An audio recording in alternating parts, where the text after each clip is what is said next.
Olá, minha amiga, meu amigo.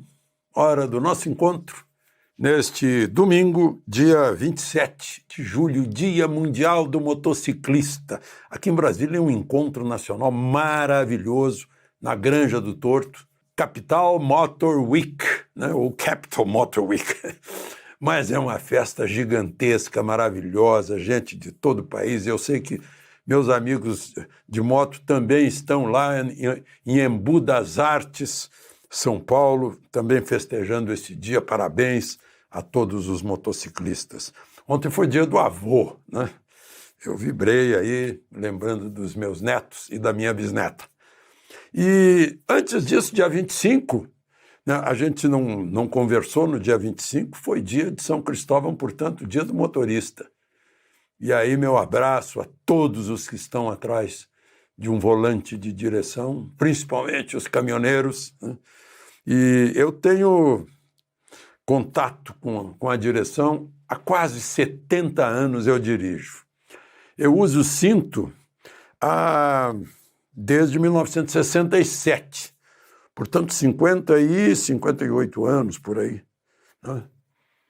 Uso cinto.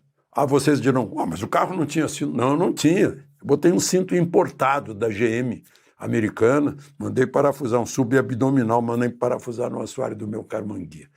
Eu vibro muito com isso, não? E com tudo isso eu queria trazer um pouquinho de experiência para vocês. Eu já contei a graça que foi, né? Não sei se é lenda ou não. O diretor da Volkswagen chegou ao Brasil e, preocupado na fábrica, perguntou o que há com as portas de nossos veículos. Ficou todo mundo, por quê? Porque as pessoas todas estão segurando a porta. Isso é perigoso, ficar segurando a porta, né? Botar o braço para fora. Uma que está fazendo algum sinal de trânsito. Assim eu vou entrar para a direita, né? Assim eu vou parar, assim eu vou para a esquerda, não é? Então é perigoso. Além de tudo, está dizendo para o guarda, olha, eu estou dirigindo com uma mão só, isso lá é infração.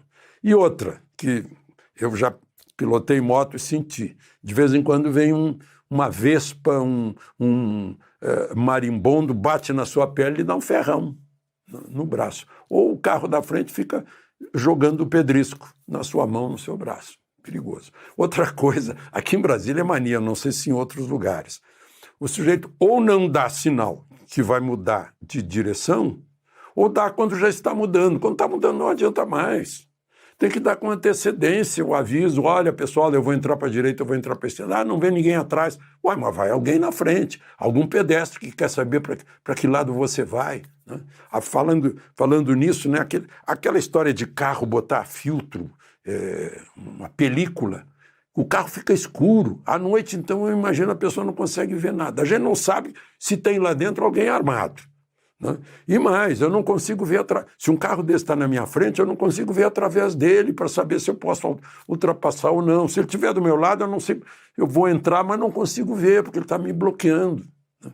E tem o outro também que dá 4 pulos para passar numa lombada, o automóvel, né? Entra transversal, torce o monobloco do carro, dá 2 pulos só, entra na perpendicular da lombada, do quebra-mola. E tem aqueles que usam aquele gancho no para-choque traseiro. Perguntem ao pedestre que está caminhando entre carros estacionados o que pode acontecer. Eu já vi no Hospital Sara de doenças do aparelho locomotor, muita gente com a canela rompida, o tornozelo rompido, o joelho rompido por causa daquilo. Aquilo tem que ficar ou escondido atrás do para-choque, ou tem que poder tirar, né? Há carros que ele aparece apertando um botão lá no painel, e esse é o certo, né? Bom, sim, e tem o roda presa, né? Ele vai devagar e vai deixando espaço do carro da frente. O carro tem um comprimento aí de, vamos dizer, 4 metros, né? Ele deixa uma distância segura do carro da frente. Mas se ele deixar 200 metros do carro da frente, esse é o comprimento dele. Ele está tirando espaço dos outros que querem entrar na via. O sujeito não pensa nos outros. E abre o sinal e ele demora para sair. Ele está impedindo que um sujeito lá atrás consiga passar, né? O O maior pecado do motorista é talvez pensar que ele esteja sozinho no asfalto. Bom, queria compartilhar com vocês essas observações aí de 70 anos de uso de carro, né?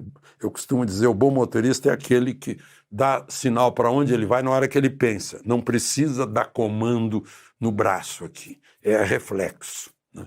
E o bom motorista também sente onde está cada roda do seu carro. Se bater numa pedrinha, sabe que foi na roda dianteira direita. Pois é, sim, e o bom motorista não fica apertando acelerador e freio, né? Anda na velocidade para a via. Você, quando vê um carro na frente, toda hora ligando a luz do freio, né? E tem aquele que não conhece as luzes do veículo e acende o tal de farol auxiliar. É um horror. Ofusca quem vem no sentido contrário e ofusca quem vem atrás, porque acende uma luzinha lá atrás. Ou liga o farol, as luzes de estacionamento. Querem dizer o quê? O carro está parado, né? Ande sempre com o farol baixo, dia e noite, né?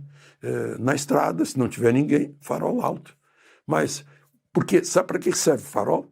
Não é só para você ver, é para os outros saberem que você está na estrada. Bom, vamos em frente.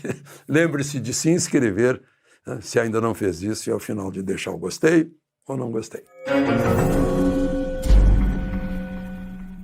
Bom, hoje o grande fato desses últimos dias é o Hélio Negão, deputado Hélio Lopes, que foi acampar lá na Praça dos Três Poderes. Mas antes de mais nada, quero contar para vocês, notícia de agora, Trump e a União Europeia fecharam um acordo. A tarifa de 30% caiu para metade e os europeus se comprometem a investir 600 bilhões de euros ou de dólares nos Estados Unidos. É isso que Trump quer.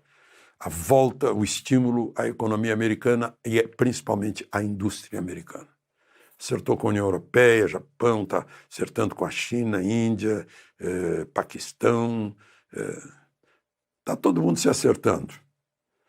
Agora, como é que vai se acertar o Brasil se o presidente do Brasil fica xingando o Trump, debochando do Trump todos os dias, né?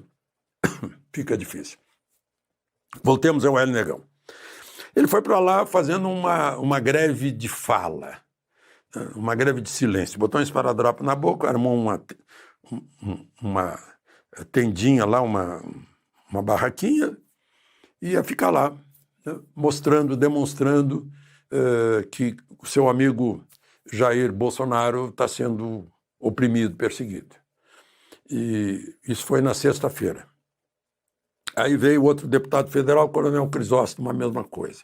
Apareceu lá o desembargador aposentado Sebastião Coelho também. Vieram mais deputados. Eu não tenho nome aqui, eu não sei se tenho uma mão aqui. Bom, aí, vejam só, vieram mais quatro deputados. Aí dizem que o Procurador-Geral da República pediu ao ministro Moraes. E dentro do inquérito que o ministro Marco Aurélio chama de inquérito do fim do mundo, isso foi enquadrado, que é o chamado inquérito das fake news. Eu não sei onde é que entra fake news nisso aí, né? E aí ele mandou prender se não saísse, e intimou o governador. O governador que já foi afastado, lá no 8 de janeiro, né? Acho que saiu da cama, que foi o início da madrugada, foi lá na Praça dos Três Poderes com o secretário de Segurança, Sandro Avelar, para convencer o pessoal a sair de lá, e saíram.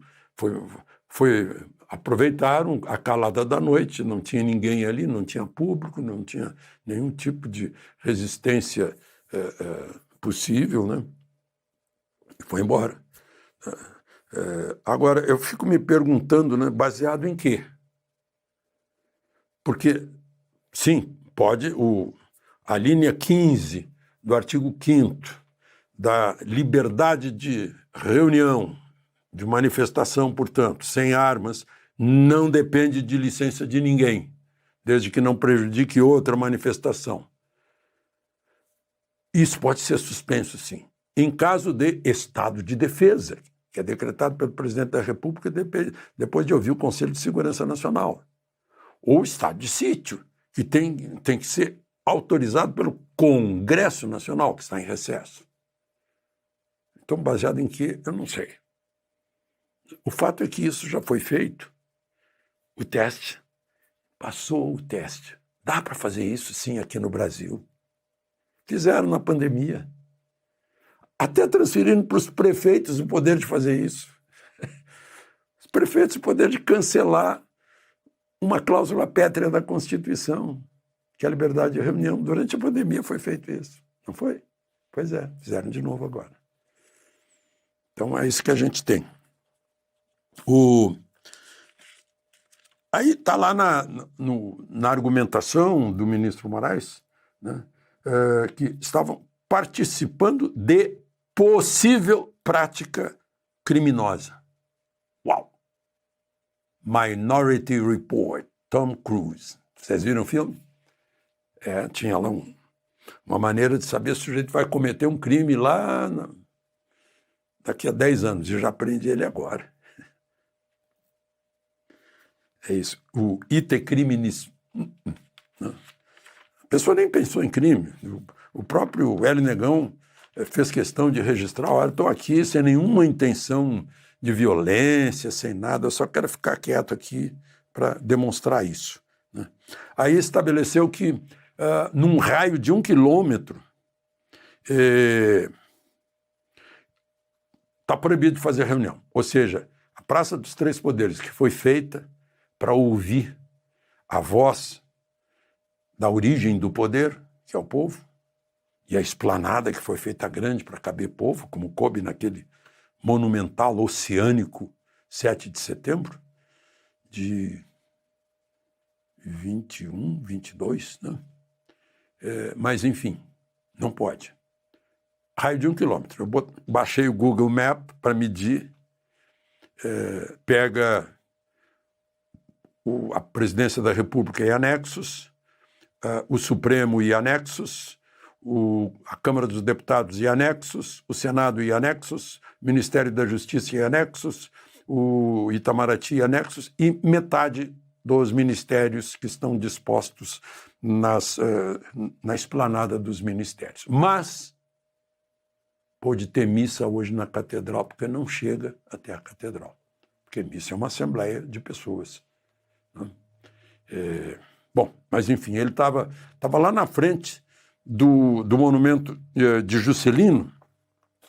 É um monumento em que está escrito lá, está gravado no granito do monumento uma fala de Juscelino que ele diz assim: deste planalto central, desta solidão que em breve se transformará em cérebro das altas decisões nacionais, lanço os olhos mais uma vez sobre o amanhã de meu país e antevejo esta alvorada com fé inquebrantável e uma confiança sem limites no seu grande destino. Esperança.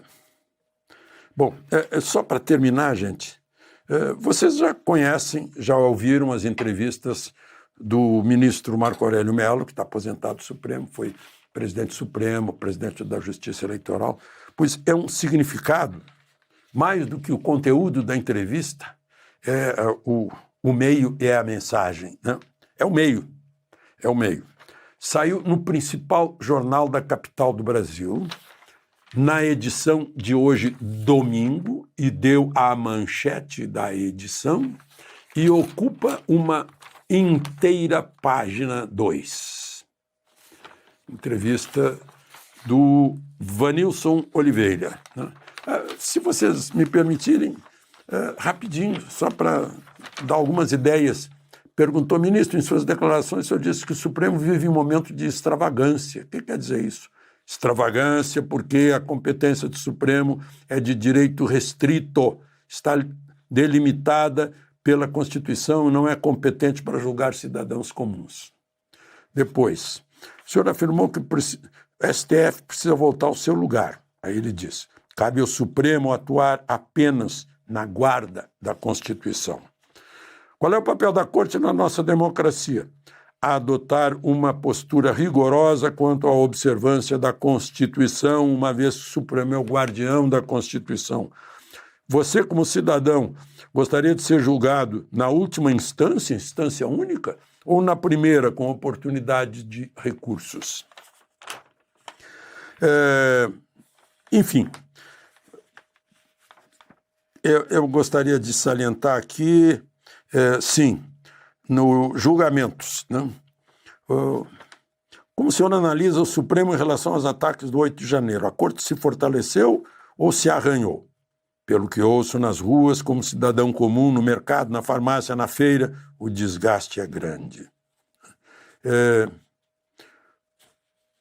Em algumas entrevistas, o senhor disse que não teria competência para julgar um ex-presidente, né, no caso de Bolsonaro.